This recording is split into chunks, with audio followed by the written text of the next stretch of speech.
Hi everyone, good morning and welcome back to another class with Dar Mehraj. As promised already in the previous lecture that we are going to get started with the exercise questions, and here we are today with the very first exercise of the chapter that we have started, that is trigonometry. So let's get started with the very first question. The first question, as we can read on the screen, is in a triangle ABC right angled at B. AB is 24 centimeter, BC is 7 centimeter. Determine the sine of A, cos of A, and BC right angled at B. AB is 24 centimeter, BC is 7 centimeter, and we have to determine sine of A, cos of A, and then sine of C, cos of C. Alright, तो as it says कि यहाँ पे जो triangle है वो right angle triangle है. तो इस ट्रायंगल को अच्छे से अंडरस्टैंड करने के लिए सबसे पहले एक ट्रायंगल ड्रॉ करेंगे हम. So let us draw a triangle. कौन सा ट्रायंगल ड्रॉ करना है? Right angle triangle. ठीक है, इस ट्रायंगल का नाम है ABC, but you know to pay special focus to angle B. Angle B जो है यहाँ पे 90 डिग्री बना है, तो इसका मतलब जो ये वाला पॉइंट है हमारा, ये वाला वर्टेक्स है, इसको बी नाम देना पड़ेगा. So let us give it the name as B. बाकी जो दो अदर वर्टिसेस है ट्रायंगल के, ये और ये, इनको हम ए और सी से डिनोट कर सकते हैं. ठीक है ना. तो इट विल बी इजी अगर हम इस वर्टेक्स को ए से डिनोट करें और दूसरे वर्टेक्स को सी से. इस तरीके से हमने राइट एंगल ट्रायंगल एस्टैब्लिश किया, ट्रायंगल एबीसी. तो यहाँ पे अब इतना तो आपको क्लियर होगा कि ए सी जो हमारी है, ये वाला साइड, ये हमारा हाइपोटेन्यूज है. ठीक है, फिर बचे ये और ये जो साइड से, इनमें से एक परपेंडिकुलर और एक जो है बेस होगी. तो वो हम अभी डिसाइड करेंगे कि which side will be base and which one will be perpendicular. ठीक है ना. तो यहाँ पे सबसे पहले ए बी गिवन है 24 सेंटीमीटर. तो यहाँ पे हम ये वाला साइड जो है इसको लिख लेते हैं, ये 24 सेंटीमीटर है. ठीक है, BC हमारा 7 सेंटीमीटर है. तो इस ट्रायंगल की दो साइड्स तो हमें गिवन है, तीसरा साइड निकालना पड़ेगा. ठीक है ना. एज यू कैन सी, ये साइड और ये साइड ट्रायंगल का गिवन है, तो ये तीसरा साइड इसका फाइंड करेंगे हम. उसके लिए हमें PGT यूज करनी पड़ेगी. ठीक है, तो हम लिखेंगे यहाँ पे in right triangle ABC using PGT. ठीक है, तो हम पाइथागोरस थ्योरम इसमें यूज करेंगे. पाइथागोरस थ्योरम है क्या वैसे? It's an equation which says hypotenuse square is equal to base square plus perpendicular square. याद रखना, जब हम जो है पाइथागोरस थ्योरम यूज कर रहे होंगे, तब आपको ये बेस और परपेंडिकुलर में कोई कंफ्यूजन नहीं रखनी है. यहाँ पे जो AB और BC है, तो हमेशा AB को बेस लिया करो और BC को परपेंडिकुलर लिया करो when you are applying the PGT, Pythagoras theorem. तो चलो स्टार्ट करते हैं. यहाँ पे इस ट्रायंगल में जो हमारी हाइपोटेन्यूज है वो ये वाला साइड है AC. ठीक है ना. तो H की जगह मैं लिखूंगा AC का होल स्क्वायर. B का वैल्यू पुट करेंगे, 24 लिखेंगे. B बेस, बेस ये वाला साइड है ना, it is given as 24 centimetre, but centimetre हम लोग फिलहाल उसको लिखने की जरूरत नहीं है. स्क्वायर प्लस फिर परपेंडिकुलर हम लोग ये कंसिडर करेंगे विच इज 7 सेंटीमीटर, तो हम लिखेंगे 7 स्क्वायर. अब इस पार्ट को सॉल्व करेंगे, 24 एंड 7 स्क्वायर. जो 24 होता है 24 स्क्वायर, तो यू शुड नो कि 24 स्क्वायर हम कैसे वर्कआउट करेंगे. 24 को 24 से मल्टीप्लाई करेंगे. This is what square mean ना. तो ये दिस विल बी 576. ऐसे ही 7 स्क्वायर जब आप फाइंड करोगे तो इट विल बी 7 इंटू 7, तो 7 7 ऑफ 49. तो यहाँ पे हम फिर रिप्लेस कर सकते हैं. 24 स्क्वायर की जगह लिखेंगे हम 576 और 7 स्क्वायर की जगह लिखेंगे 49, और इनको जब ऐड करेंगे यू विल गेट 625. तो यहाँ से AC स्क्वायर का जो हमें वैल्यू निकला है वो 625 निकला है. ठीक है, बट हमें AC का वैल्यू फाइंड करने, ना कि AC का. I mean what I mean to say is, हमें AC का फाइंड करने, ना ही AC स्क्वायर का. तो यहाँ से इस इक्वेशन में से अब AC कैसे फाइंड करोगे? ये जो AC स्क्वायर है इज इक्वल टू 625, हम बोथ साइड जो है स्क्वायर रूट अप्लाई करेंगे, बिकॉज हमें पता है कि AC स्क्वायर में से AC फाइंड करना होगा तो स्क्वायर रूट अप्लाई करना पड़ेगा, because square and root cancel हो जाते हैं. तो as a result you will get A C, तो यहाँ पे ए सी बचेगा। और यहाँ पे जो 625 है ना, याद रखना हमें परफेक्ट स्क्वायर, जैसे 4 हमें पता है ये 2 का परफेक्ट स्क्वायर है, 9 हमें पता है ये 3 का परफेक्ट स्क्वायर है ना।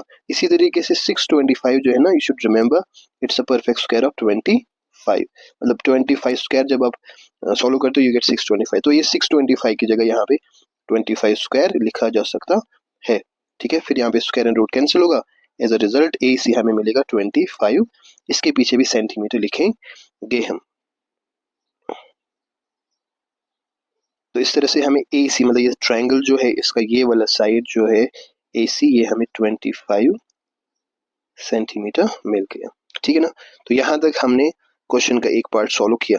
अब मैं ये इसकी सोल्यूशन जो है आगे कैरी ऑन करूंगा। से हमें ट्रायंगल के तीनों साइड्स मिल गए। अब हम ट्रिग्नोमेट्रिक रेशियोज फाइंड करेंगे। सबसे पहले साइन ए कैसे फाइंड करोगे आप लिखोगे साइन ऑफ ए। अब यहाँ पे ये ए जो है, ए अगर मैं इधर इसको ड्रॉ करूंगा एक और बार, एक यही ट्रायंगल जो है इसको मैं नीचे आपको समझाने के लिए एक बार और ड्रॉ करूं। तो अब यहाँ पे क्योंकि हमें साइन ए फाइंड करना, तो यहाँ पे एक्यूट एंगल ए है विच इज दिस एंगल ना, तो इस हिसाब से ये साइड जो है ये हमारी बेस होगी और ये साइड हमारा परपेंडिकुलर होगा और ये साइड तो हमारा हाइपोटेन्यूज है ही। ठीक है, एज ऑलरेडी डिस्कस्ड। अब इसको कैसे यूज करोगे, हमें पता है साइन बराबर होता है, साइन का जो रेशियो है, साइन हमें रेशियो देता है परपेंडिकुलर एंड हाइपोटेन्यूज का। तो यहाँ पे देख सकते हो परपेंडिकुलर ये वाला साइड है, ठीक है ना, which is as B B C, और हाइपोटेन्यूज जो है, हाइपोटेन्यूज ये वाला साइड है विच इज एज ए सी। ठीक है, अब सीधा वैल्यू पुट करो। बी सी का वैल्यू हमें ऊपर देखो, बी सी हमें 7 सेंटीमीटर गिवन है और ए सी हमें जो है, ए सी हमारा गिवन है 25 सेंटीमीटर। यहाँ पे सेंटीमीटर सेंटीमीटर जो है वो कैंसिल आउट करोगे बिकॉज रेशियो का कोई यूनिट नहीं होता। इस तरह से साइन ए का जो हमें वैल्यू है वो कितना मिला, sorry just a second, sine A का हमारा वैल्यू 7/25 निकला। इसी तरीके से कॉस ए निकालना होगा, तो कॉस ऑफ ए फाइंड करना होगा, तो कॉस किसके बराबर होता है, कॉस की वजह से ratio of base and hypotenuse. अब देख सकते हो बेस यहाँ पे ये वाला साइड है ए बी, तो हम लिखेंगे ए बी, और बेस बाय हाइपोटेन्यूज, हाइपोटेन्यूज पता है ए सी है, तो लिखेंगे A B bye A C. अब ए बी का value you can see, A B हमें गिवन है 24 सेंटीमीटर, तो हम लिखेंगे 24 centimetre divided by A C हमारा है 25 सेंटीमीटर। फिर सेंटीमीटर सेंटीमीटर कैंसिल करोगे, so you will get ratio as 24 divide by 20। इस तरह से हमें कॉस ए और कॉस सी के रेशियोज मिल गए हैं। तो इस तरह से हमें साइन ए और कॉस ए के रेशियोज मिल गए हैं। तो अब हमें क्वेश्चन का सेकंड पार्ट सॉल्व करना है। क्वेश्चन का सेकंड पार्ट है ये, जहां पे अब हमें साइन सी और कॉस सी फाइंड। ऊपर देखो, ऊपर साइन ए कॉस ए था, नीचे साइन सी कॉस सी है। इनमें फर्क क्या है, ऊपर जो एक्यूट एंगल है वो ए है, अब नीचे एक्यूट एंगल सी है। अभी देखो इससे किस तरह से चीजें चेंज हो जाती है। यहाँ तक आई होप आपको अंडरस्टैंड हो गया होगा। फर्स्ट पार्ट की सोल्यूशन इतनी थी, अब हम सेकंड पार्ट की सोल्यूशन यहाँ से करेंगे। ठीक है, सो चलो सेकंड पार्ट जो है जहाँ पे हमें साइन सी और कॉस सी फाइंड करना है। अब इसके लिए क्या, क्योंकि एंगल चेंज हो गया ना, एक्यूट एंगल चेंज हो गया, तो हम फिर से आपको समझाने के लिए मैं यहाँ से फिर से इस ट्रायंगल को रीड्रॉ करता हूँ, ट्रायंगल एबीसी को। ठीक है, ये हमारा ए है, ये बी है, ये सी है। अब जो हमें ट्रिग्नोमेट्रिक रेशियोज फाइंड करने, जैसे मुझे साइन सी फाइंड करना है, यहाँ पे एक्यूट एंगल जो है वो सी है और सी यहाँ पे ये एंगल जो सी है वो इधर है। ठीक है ना, अब जो क्या होगा, क्योंकि एक्यूट एंगल जो हम यहाँ पे स्टडी कर रहे हैं वो ये वाला है जिसकी रिलेशनशिप फाइंड करनी है। अब तो क्या होगा, क्योंकि एक्यूट एंगल जहां पे भी होगा वहीं पे बेस बनती है ना। अब ये वाला साइड तो बेस नहीं हो सकता, तो ये वाला साइड बेस होगी। फिर तो मैं यहाँ पे लिखूंगा ये वाला साइड हमारा फिर बेस है, ये हमारा परपेंडिकुलर है और ये तो हाइपोटेन्यूज है ही। ठीक है, तो अब देख सकते हो, इस पे ध्यान देने की जरूरत है कि किस तरह से जब हम पार्ट ए सॉल्व कर रहे थे तब ये वाला जो हमारा साइड था, ये वाला साइड ये हमने बेस ली थी, क्योंकि तब एक्यूट एंगल जिसकी रिलेशनशिप फाइंड कर रहे थे वो ये वाला था ए। अब क्योंकि एक्यूट एंगल सी है तो इसलिए अब बेस ये वाला साइड है और परपेंडिकुलर ये वाला साइड। बस इतना, जिसको इतना समझ आया आगे जो है इसकी सोल्यूशन बिल्कुल ईजी है। साइन का रेशियो हमेशा परपेंडिकुलर बाय हाइपोटेन्यूज ही होगा। अब क्योंकि यहाँ पे परपेंडिकुलर ये वाला साइड है ए बी, तो मैं लिखूंगा ए बी डिवाइड करूंगा हाइपोटेन्यूज से, और हाइपोटेन्यूज वही रहेगी ए सी। अब आपको ए बी का वैल्यू भी पता है, ए बी 24 सेंटीमीटर है और ए सी 25 सेंटीमीटर है।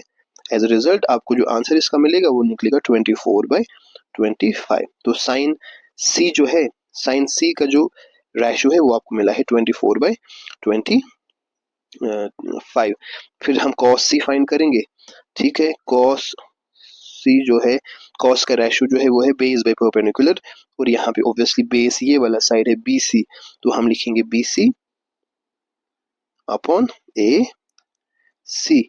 बी सी हमारा जो है गिवन है, यहाँ पे देख सकते हो 7 सेंटीमीटर है, डिवाइड करेंगे 25 क्योंकि ए सी 25 सेंटीमीटर है, तो वो निकलेगा फिर हमें 7/25।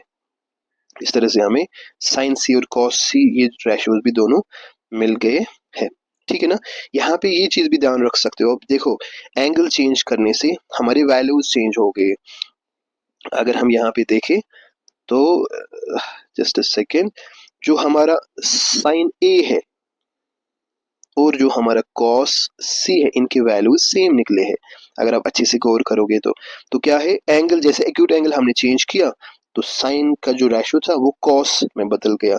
इसी तरीके से जो हमें sine sorry just a second, जो हमें कॉस ए का वैल्यू आया था, कॉस ऑफ ए, वो हमें साइन ऑफ सी की वैल्यू के बराबर नहीं। एक अच्छी ऑब्जर्वेशन है, इसको आप, इस पे आप थोड़ा गौर कर सकते हो। एंड देन रिमेंबर, ये जो चेंज आता है जब हम एक्यूट एंगल्स जो है ना, acute angle that is under consideration, वो चेंज हो जाता है। तो किस तरह से साइन का जो रेशियो कॉस में बदल जाता है, कॉस का साइन में। ठीक है, नंबर 2 है इन फिगर 8.3। तो फिगर आप देख सकते हो, यहाँ पे हमें फिगर गिवन है। तो फिगर में हमें जो है ट्रायंगल गिवन है, राइट ट्रायंगल, ऑब्वियसली यहाँ पे राइट एंगल है, तो फिर ये हमारी हाइपोटेन्यूज होगी। ठीक है ना, फिर हमें पता है ये और ये इनमें से एक बेस एक परपेंडिकुलर, वो हम डिसाइड करेंगे एंगल जब हम लोग कौन सा एंगल कंसिडर करेंगे एक्यूट एंगल्स में से। सबसे पहले हमें इस ट्रायंगल की दो साइड्स गिवन है, इसकी हाइपोटेन्यूज गिवन है, और मान लो इसका परपेंडिकुलर गिवन है, तो इसकी बेस फाइंड करनी है। तो उसके लिए हमें पता है हम लोग पीजीटी यूज करेंगे उसके लिए। तो चलो पीजीटी यूज करेंगे हम लोग।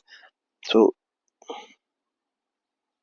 हाँ, तो हम लिखेंगे सॉल्यूशन में सीधा यूजिंग पीजीटी। अब ये जरूरी नहीं है, आपको पता है आप कैसे लिखोगे, in triangle PQR using Pythagoras theorem, वो सब लिखना इजी। हमें यहाँ पे सॉल्यूशन पे ज्यादा फोकस करना है। तो पीजीटी है कि hypotenuse square is equal to base square plus perpendicular square ना, यहाँ पे हाइपोटेन्यूज ये वाला साइड है, तो हम लिखेंगे, पहले मैं सीधा इक्वेशन यहाँ पे लिख लेता हूँ, hypotenuse square is equal to base square plus perpendicular square.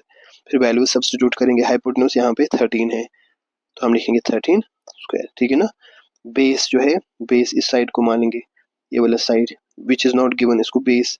अब इसको मैं यहाँ पे लिखूंगा क्यू आर, क्या लिखूंगा, क्योंकि यहाँ पे बेस जो ये साइड है ये क्यू आर है, तो मैं क्यू आर स्क्वायर लिखूंगा। परपेंडिकुलर जो हमारा है वो ये वाला साइड है, इट इज गिवन एज 12, इसको लिखूंगा 12 स्क्वायर।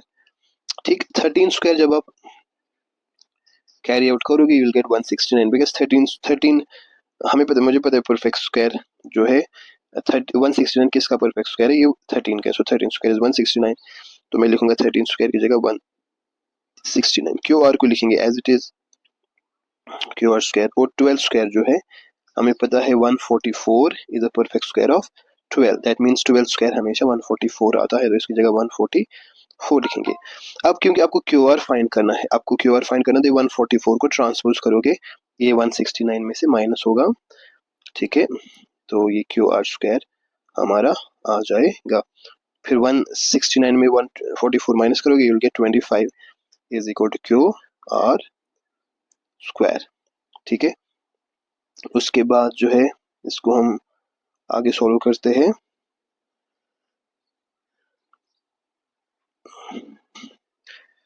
हमें पता है 25 आपको पता होना चाहिए 5 स्क्वायर के बराबर होता है, because 25 is a perfect square of 5, और ये क्यू आर स्क्वायर है। तो जैसे हमने इससे पहले भी सॉल्व किया है कि जब क्योंकि हमें क्यू आर निकालना है, तो यहाँ पे तो क्यू आर स्क्वायर गिवन है, तो इसमें क्यू आर कैसे निकालोगे, इस इक्वेशन से आप स्क्वायर रूट बोथ साइड से अप्लाई कर सकते हो। ठीक है, तो यहाँ पे भी स्क्वायर रूट कैंसिल होगा, यहाँ पे भी स्क्वायर रूट कैंसिल होगा। इस तरह से जो है हमारा क्यू आर 5 निकलेगा। एक तरह से हम लिख सकते हैं क्यू आर जो हमारा है वो 5 सेंटीमीटर के बराबर निकला है। ठीक है, तो इस तरह से जो क्यू आर है ये भी हमने लिख लिया, ये हमारा क्यू आर है 5 सेंटीमीटर निकला। अब हमें ट्रायंगल की तीनों साइड्स गिवन है, बट यहाँ पे अब क्या करेंगे हम, क्योंकि हमें फाइंड करना है tan of P minus cot of R। अब इसमें दिक्कत ये है कि यहाँ पे एक्यूट एंगल P है, यहाँ पे एक्यूट एंगल R है, तो जो हमें ये राइट ट्रायंगल गिवन होगा उसमें जो बेस एंड परपेंडिकुलर है ना, वो दोनों केसेस में डिफरेंट होंगे। सपोज फॉर एग्जांपल मैं क्या करूँगा, मैं यहाँ पे जो हमें ट्रायंगल गिवन है, जब हमें एक्यूट एंगल कौन सा होगा, P, जैसे ये एक्यूट एंगल P है, ठीक है ना, तो उस टाइम पे हमारी बेस, ये वाला साइड हमारा बेस होगा, ये तो ऑब्वियसली हाइपोटेन्यूज है ही, तो ये परपेंडिकुलर होगा।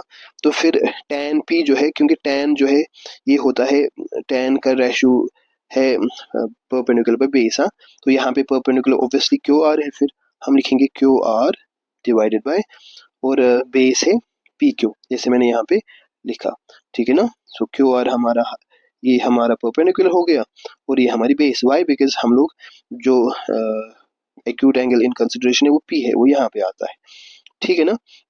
फिर हमें, तो ये जो है Q R by P Q, ये हमें रेशियो निकला है tan ऑफ पी का। फिर कॉट ऑफ आर का निकालने के लिए यहाँ पे एक्यूट एंगल तो आर है, यहाँ पे पी था।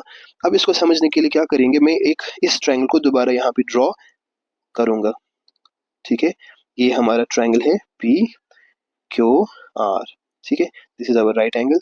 अब यहाँ पे क्योंकि जो एक्यूट एंगल है वो आर है, आर यहाँ पे बनता है, ये है हमारा एक्यूट एंगल आर। अब हमें पता है कि ये वाला जो साइड है, ये वाला, ये तो हाइपोटेन्यूज है, फिर ये वाला जो हमारा साइड है ये होगी हमारी बेस। इस केस में when we are considering angle, acute angle as angle R, तो फिर ये हमारी बेस इधर होगी, ये वाला साइड हमारा परपेंडिकुलर होगा, ये हाइपोटेन्यूज होगा, ठीक है। अब देखो, अब मैं इसको यहाँ पे आ जाऊँ, tan P का रेशियो तो लिख चुके हैं, फिर ये माइनस है तो माइनस को यहाँ पे लिख लेते हैं। उसके बाद ये जो कॉट ऑफ R है, ठीक है ना। अब कॉट का रेशियो क्या होता है, मैंने हमेशा आपको पहले बोला हुआ है कि tan और कॉट आपस में एक दूसरे के क्या है, रेसिप्रोकल है। अब tan तो अभी हमने अभी सॉल्व किया, tan जो है इसका रेशियो कैसे निकालते हैं, परपेंडिकुलर बाय बेस करके, तो कॉट जो है इसका होता है बेस बाय परपेंडिकुलर।